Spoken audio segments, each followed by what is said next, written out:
You're watching 11 Alive Morning News. 11 minutes of nonstop news starts now. First this morning, a new solution to help save Atlanta's youth and stop crime and violence. And protecting expecting moms in Georgia, we've been digging through new legislation shielding pregnant women from discrimination. How it affects you. Well, we're looking at the return of more widespread rain, especially as we head toward this afternoon, and our winds have shifted out of the north. That means our temperatures will be cooling down. I'll let you know how cool it's going to be in the full forecast straight ahead. Kicking things off with some of our top headlines. Right now at 6:30, the interstate is back open after a deadly pedestrian crash. All lanes were closed for several hours on I-75 northbound at CW Grant Parkway. They cleared this up just after 5:30 this morning.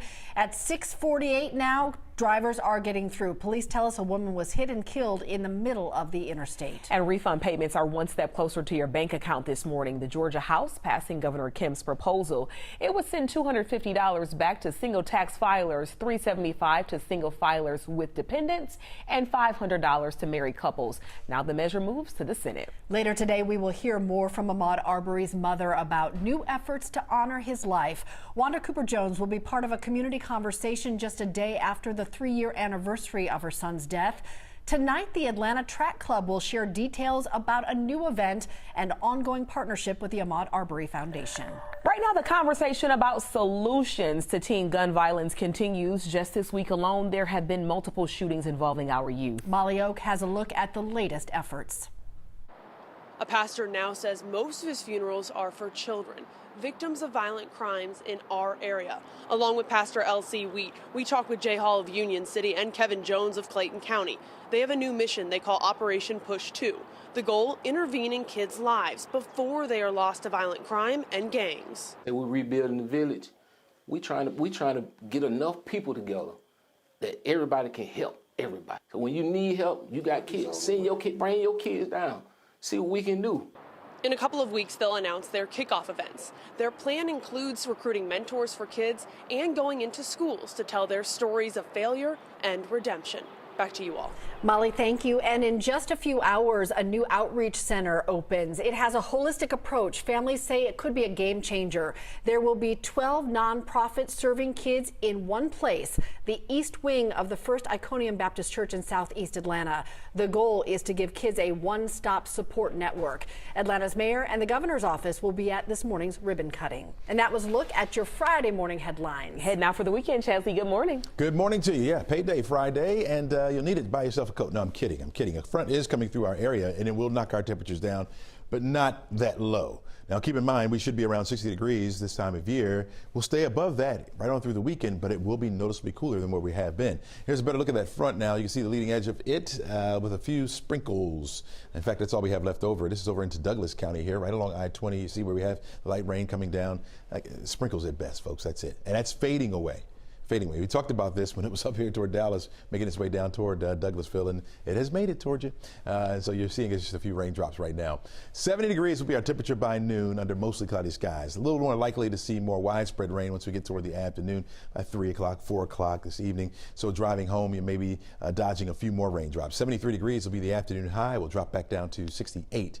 By 7 o'clock tonight. That front making its way down. You do see the rain off to the north of us, back behind the front, but that's heading further off toward the north and east. We'll get in on some of those showers again later on this afternoon. So make sure you carry the umbrella with you or some type of rain gear. You may need that. The front itself, shifting our winds. We had that southerly flow really for much of this week, and now we're starting to see our winds shift to more northerly. They'll be out of the northwest as we head into the afternoon. Should be on the light side, but that brings that change. The front will continue to sink down to the south. We'll stall here over central or southern Georgia, and then make its way back to the north as a warm front, bringing back that warm air for Sunday going into Monday. Looking at a 30% chance for rain today, tomorrow 20% chance on Sunday, then back up to a 30% chance by Monday as a front will move through the area, and then it will start to dry us out. You can see this light shade here. That means where we have the moisture, and we have plenty of it over us for today. Tomorrow as well, you're still looking at cloudy skies with a 30% chance for showers, down to a 20% chance on Sunday as that front begins to lift to the north, but then right behind it is another cold front that will bring in more moisture for us on Monday. Back behind it is where we'll start to dry it out. And so that means by Tuesday, Wednesday is when we'll get that full sunshine back into our forecast area. That'll be mighty nice. We'll wait on that. Here's our forecast track model. It shows maybe a few breaks in the clouds once we get toward the afternoon, but after about 2 or 3 o'clock is when more of that rain will push in. Here we are by 5, still dealing with it. Mainly north of the city of Atlanta is where you're going to have widespread showers around, maybe a few embedded thunderstorms possible as well. Starting off mostly cloudy on Saturday morning. By the time we get to the afternoon, 30% chance for some scattered showers to be in the forecast. Sunday, again, that lower threat. 20% chance for an isolated shower or two. We will get some sunshine, and in fact, on Sunday, I'm going to call it a mix of sun and clouds as those temperatures will heat back up into the middle 70s. I'm thinking 75 degrees for your high on Sunday. Monday up to 77. We'll have that 30% chance as a cold front passes through the area. Behind it, we'll begin to dry it out. A nice day on Tuesday. Partly sunny skies, 71 for your high. Mostly sunny skies for much of the day on Wednesday. It won't be until late as we head toward the evening that the clouds will increase and then more rain will come back to us by next Thursday. But the temperatures behind the front at least will start to modify a bit and we'll be in the low 70s. That's a good sweet spot as far as the way it feels on the outside. Nice and comfortable. Can't wait. Some double digits on the wazometer next week. Today marks 1 year since Russia launched its first missiles at Ukraine, striking major cities. This is what parts of Ukraine look like right now this morning. Many areas just completely unrecognizable. Thousands are dead and millions more were forced to leave their homes. Richard Engel is taking a closer look at the effects of the war. 1 year after Russia invaded Ukraine, this country is hardly recognizable. Large parts of the country in areas in the east and south along the front line have been destroyed. Millions of Ukrainians are living outside their homes, many of them as refugees outside the country, and half this country's children are displaced. Very few are going to school. Many children are living in underground bunkers. Coming up on the Today Show, I'll have a look at the children of war. Right now, we are watching the next steps for a new bill in the Georgia legislature that would protect expecting mothers and their jobs. If passed, the Pregnancy Protection Act would ensure women are not forced to resign, accept less pay, or have opportunities taken because they're pregnant. But the bill still has some loopholes. It does give businesses leeway to be exempt. The bill's in its early stages, but has bipartisan support. Only on 11 Alive, walking outside and finding your car booted, that is no fun. But pretty soon, that could be a thing of the past. Right now, a new bill is getting support that would ban boots statewide. State Senator Josh McLaurin introduced the bill. He says boots have been overused and abused. While some Metro drivers agree, some say it's going to be bad for business. The solution that makes sense is to remove the car. Why is the solution to trap me there for even longer? Most people who complain about booting are just upset that they got caught. Jeff Phillips, who owns Advanced Booting Services, says it will only lead to more drivers being towed, and that's going to end up costing more. Cooler weather for the weekend is perfect timing for runners who are going to take over the streets of downtown Atlanta. The Public Atlanta Marathon kicks off bright and early Saturday, Sunday morning, 7:30. The Publix Marathon is at Centennial Olympic Park, 5K, half marathon, and a full marathon. And adults aren't the only ones you'll see out there. There are some kids as young as 8 who will be part of it all, Chesley. You're absolutely right. Have fun. By noon today, going out for some lunch. I think one of you on that desk owes me. We're looking at 70.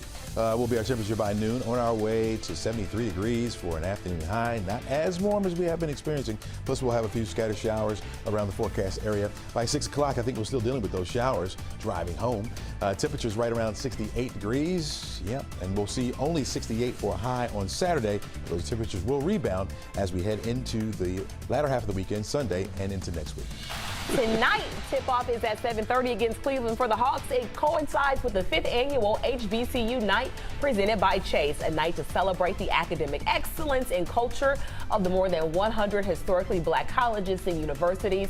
Going to be a good ticket package, too. That includes an HBCU branded t-shirt and an HBCU donation. And we got our flags for HBCU night right here. These look pretty good. Yeah, the arena will be rocking. Yeah, all right. You got your floor seats too, right? I'm assuming. Feet gonna be right there. I'm gonna feel the sweat, baby. Right next to 2 Chainz. You and 2 Chainz. Right there. You own, yeah. I'll be working concessions. I'll get you a soda. Hey, have a great day, everybody, and a good weekend. We'll see you back here on Monday morning. Today's show is next.